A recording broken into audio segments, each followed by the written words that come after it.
एक पतिव्रता स्त्री के श्राप से पत्थर बने भगवान विष्णु। बहुत पुरानी बात है। पौराणिक कथाओं के अनुसार वृंदा नाम की एक कन्या थी जो अत्यंत धर्मपरायण पतिव्रता थी। उसका विवाह असुर कुल के शक्तिशाली राजा जलंधर से हुआ था। जलंधर एक पराक्रमी योद्धा था, लेकिन वृंदा की तपस्या और पवित्रता धर्म ने उसे और भी अधिक अजेय बना दिया था। जब देवताओं और दानवों के बीच युद्ध छिड़ा तो जालंधर को भी उस युद्ध में जाना पड़ा। युद्ध पर जाने से पूर्व वृंदा ने अपने पति से वचन लिया कि जब तक वे युद्ध में सुरक्षित नहीं लौट आते तब तक वो संकल्प पूर्वक एक विशेष पूजा करेगी जिससे उसके पति की रक्षा होगी। वृंदा ने कठिन तपस्या शुरू की। उसका संकल्प इतना शक्तिशाली था कि जलंधर को देवता किसी भी तरह से पराजित नहीं कर पा रहे थे। तभी देवता चिंतित हो उठे और अंततः भगवान विष्णु से सहायता की प्रार्थना की। भगवान विष्णु ने स्थिति की गंभीरता को समझते हुए एक योजना बनाई।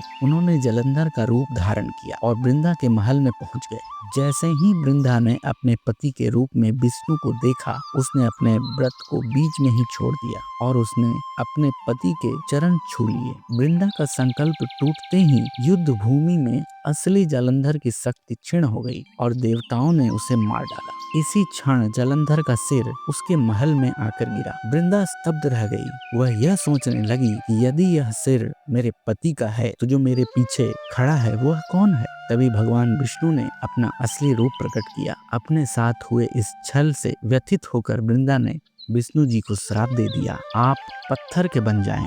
श्राप के प्रभाव से विष्णु तुरंत शिला यानी पत्थर बन गए। देवताओं में हाहाकार मच गया। जब यह बात माता लक्ष्मी को पता चली तो उन्होंने वृंदा से विष्णु जी को श्राप मुक्त करने की करुणा पुकार की।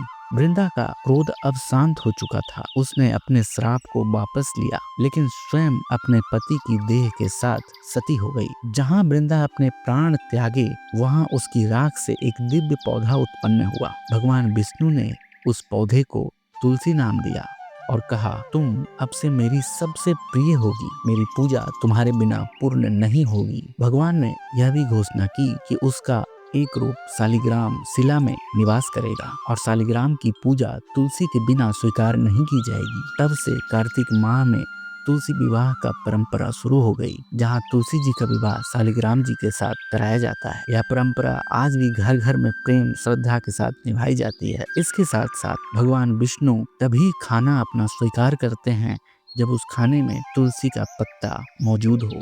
अभिनव दर्शन से जुड़े रहें, हमारे चैनल को सब्सक्राइब करें, कमेंट करें और इसी तरह के रोचक कहानियों के लिए हमें जरूर सब्सक्राइब करें।